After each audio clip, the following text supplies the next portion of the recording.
and welcome to our podcast series, A Spotlight on Construction.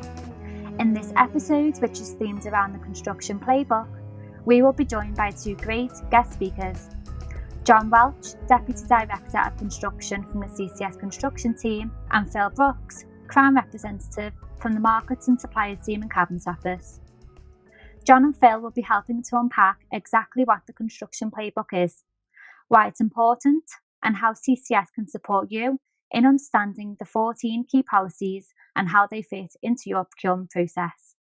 So just a little bit of background first before we start. The Construction Playbook was launched on the 8th of December 2020, and it contains 14 key policy reforms to enable faster, better, greener construction by transforming how we assess, procure and deliver public works and programmes. So let's jump right into our first question then. So John, the Construction Playbook, why now? What's changed that means a playbook is necessary for the construction industry? Yeah, thanks, Faye. It's a good question. I think last summer now, June 2020, the Prime Minister outlined his agenda to deliver better, greener, faster public works. And to achieve that ambition, it was thought that leveraging government's buying power could drive better outcomes, achieve a more sustainable and productive construction sector in doing so. And therefore, the Construction Playbook was born. So the playbook itself sets out guidance on how transforming public works and projects and programs in particular can be assessed, procured and delivered. The playbook itself became a key pillar of Project Speed. So Project Speed was introduced around a similar time by the Chancellor in an attempt to try and improve public sector construction and infrastructure works in the backdrop of COVID. So it helps support in the delivery of Project Speed and of course, other broader changes in the public and infrastructure procurements. We've got IPA's recent publication in Transforming Infrastructure Performance, which, as you'd expect, the playbook dovetails into and complements that particular document. So it's bringing a lot of policy areas together actually at the right time to deliver things in a better way that's going to achieve the Prime Minister's ambition. Great, thanks John. Have you got anything to add, Phil? Yeah, I mean, the timing of the launch of the playbook couldn't have been better in my view. COVID hit the sector really hard initially, but how the industry and contracting authorities responded was really impressive. And the continued recovery of the construction industry is a really important element in getting the UK economy back on track. The opportunity to help public sector buyers and suppliers procure more consistently, prioritising outcomes and whole life value, should help to modernise the sector and result in a more sustainable and efficient industry. And there have been several attempts over recent years to achieve similar improvements following various reviews, with some success. But I feel the situation now, given the infrastructure investment aspirations of the government, it's given us a great opportunity to refresh our approach to procurement. I also think that much more focus exists this time on what needs to be done to successfully embed the playbook principles across not only central government, but also right across the wider public sector. Brilliant, thank you both. And John, out of the 14 key policies, which do you see as the most influential and having the greatest impact? Oh, wow. So for me, they all play an equal part. I guess if I was pushed then, I'd probably talk about early supply chain involvement. And for me, this is an area that makes a significant difference to many aspects of projects and programs. So it's going to help inform public sector buyers on market health, capacity concerns, for example. So right at the early stages of involving the supply chain or seeking input from them. And then it's going to lead to a more informed strategy. So help develop better outcomes and how these outcomes can be achieved. And critically then, it'll develop better design. Well, for me anyway, I think better designs, greater emphasis on cost certainty, schedule certainty, and a better understanding of risk profile as well, anticipating kind of where the risk appetite is between markets and clients at that point. So it's really key for me that the supply chain need to be involved from an early stage, and not just the tier one suppliers either, or those that clients directly contract with. For me, it's got to be multiple tiers. so vertically and horizontally, so crossing different sectors as well as going deep into the different tiers that can offer a different view. I guess that's why, for me anyway, that's why we changed the phrase early contractor involvement to early supply chain involvement when drafting the playbook.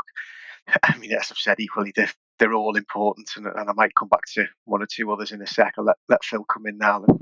I suppose I tend to agree, John. I think it's difficult to single out any one policy area, as the true benefit of the playbook ultimately depends on the changes proposed right through the project life cycle.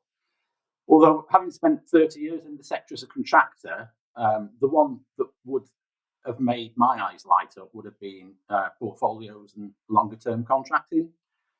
Having worked in and seen the utility sector evolve following privatisation, and granted, it does enjoy the benefit of a 5-year regulatory funding arrangement, but that evolution came about largely through customers taking a longer term outlook in a more collaborative environment and allowing suppliers an opportunity to invest in their people, in their equipment, and dedicate much more resource to R&D.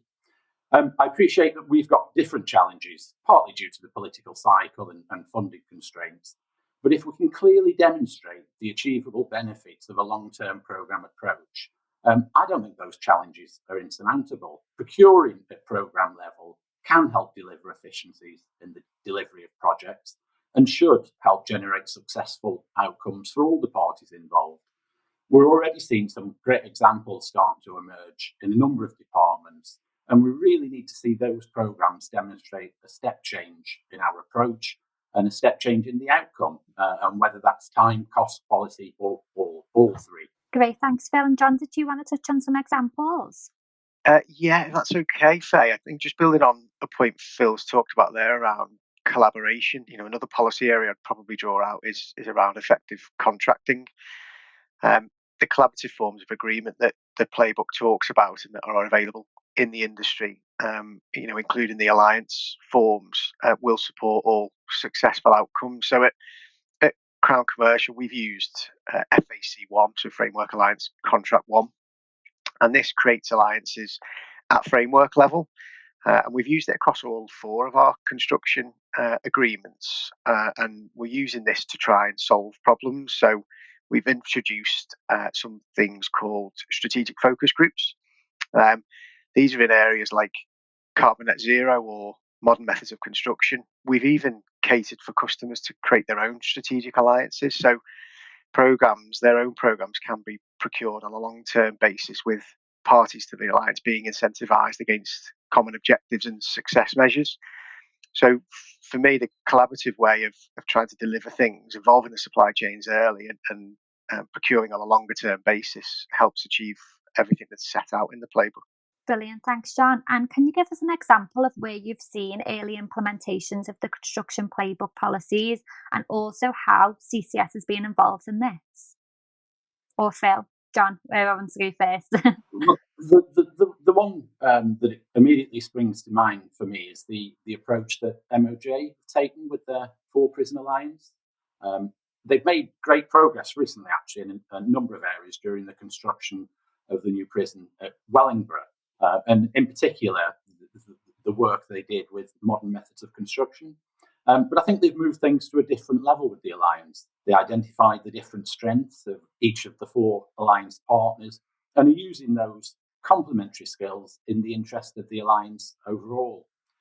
They've really engaged with the supply chain, and I think the suppliers have really embraced this collaborative approach. And whilst there are bound to be challenges ahead, I think the foundations have been laid to ensure that they deliver the prison spaces on time and within budget. I'd also like to think that the suppliers themselves see a great opportunity through the phased commencement of the prisons to continually improve productivity over the life of the Alliance through standardisation, through the learning that they develop, but through working as a collective. And they have the ambition to deliver each prison quicker and more cost effectively than the previous one. And that, for me, would be the ultimate endorsement of the benefits of adopting the approach set out in the playbook. Yeah, thanks, Phil. If I can just come in there, I'd have referenced the same example actually. So CCS had early involvement in the prison program, working on a strategic level with MOJ at the point they had identified their requirements, but that was on the basis of 4 separate projects at that stage. So we worked with MOJ and helped guide and advise them on how to develop an alliance, and not only how to do it from a delivery, but trying to achieve the same outcome perspective, but also being able to practically talk them through the steps on utilising our construction framework that would deliver against what they were trying to achieve from a collaborative point of view. So procuring all 4 prisons at once and including the option to allow the key supply chain members to form part of the alliance as well is the way that this 4 new prison alliance has been established and set up. And that's just one element of the playbook that MOJ have delivered against. In this example, Phil's talked about different other elements around modern methods, and I think it's fair to say other departments are following suit. So we're in conversation with MOD and DIO at the moment, looking at buying at program level, so a longer term approach in a collaborative way, establishing alliances. So yeah, the take up is there. It is happening and it will continue to happen. Great, that's a really good example. Thank you both. And how can CCS help the industry, both from a procurement and delivery perspective, would you say? So, from my perspective, I think it's firstly important to note that the CCS construction frameworks facilitate the implementation of all of the 14 key policy areas. It's for the team that we have at CCS is really well experienced in the construction sector and across multiple different strategies and ways of trying to procure different programs and projects, both pre-contract and post-contract, so can help advise clients, customers, departments when trying to understand what the best approach is for their requirements. So we do advise on procurement strategies, whether that's more effective contracting, collaborative working, the best forms of contract, and of course the boilerplates as well, the most appropriate boilerplates that we have that drives consistency around the sort of non-contentious areas of terms and conditions. The suppliers of CCS, they were involved in the development of the playbook too, so they're familiar with the content, they're experienced against implementing the best practice set out. And CCS continue to remain at the heart of industry improvement and has continued its involvement in the COVID recovery since supporting and drafting some of the content around the PPNs that were published at the time around supplier relief, and also the guidance on responsible contractual behaviours that was published on gov.uk. So during all of that time, we've helped facilitate the strategic focus groups that I mentioned earlier.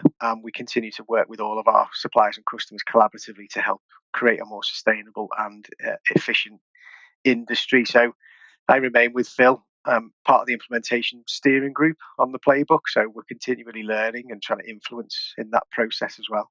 Just to, I think they're all really good points, John, actually, but just to add an observation from me, and I've spent a relatively short proportion of my career in the public sector, but we've really got some really experienced procurement professionals spread throughout many of the departments, the arm's length bodies, and right across the wider public sector, who are ensuring that we get best value for the public purse on a daily basis. They take a collaborative approach, they engage with supply chains, they support some of the policy initiatives, particularly around social value, SMEs, VCSOs, offering support to prison leavers.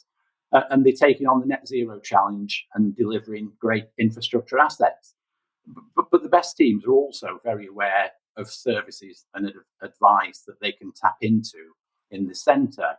And CCS are a great source of knowledge for them, and a source that they do take advantage of. Not only is the range of frameworks available for procuring goods and services there, but in my experience, they're always prepared to offer advice, support, and guidance. And it gave me a lot of satisfaction, actually, to see departments collaborating even more with each other, especially when the capacity in the sector starts to come under pressure over the next few years, and it will. And we really need to ensure that contracting authorities are consistent with the rewards on offer for the risk and complexity involved. Our suppliers, at the end of the day, they're commercial organisations who are constantly looking for the best returns, and that's completely understandable. But I really don't want to see them sort of playing departments against each other, particularly when some of the more specialist skills do become scarce. Yeah, good point, Phil. Good point. Thank you. Brilliant. Well, thank you, John and Phil, for helping us to understand why the Construction Playbook is so important and the processes that we've put in place to ensure all of our construction frameworks comply with the 14 key policies. So, John, Phil, have you got any final words from you both before we leave? I'll jump in first, John. Just helping to develop the Construction Playbook was hugely enjoyable. And I was really impressed at the expertise that we can draw from in IPA, BAYS, Treasury, Cabinet Office, and many other departments who all played a part. But when that knowledge was then supplemented with industry colleagues' input and guidance, it did become even more powerful. And I think we really do have the ideal opportunity to deliver a real step change. It will take time and it will have its challenges, but I think it is possible if everybody plays the part. Great, thanks. And John?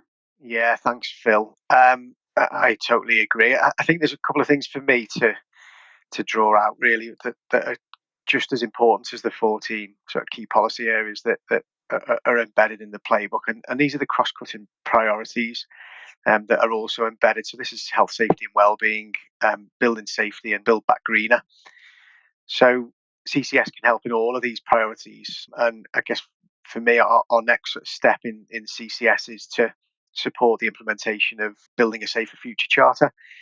So we are looking to become corporate sponsors, and we'll be supporting our suppliers in becoming champions in this space. So watch this space in those particular cross-cutting priorities. Great. Well, that wraps up our Spotlight on Construction podcast on the Construction Playbook. To download our guide to the Construction Playbook or discover how we could help you develop new and innovative solutions for your construction projects, please visit our website www.crowncommercial.gov.uk/construction. Together, we can help you build a stronger future and bring power to your procurement.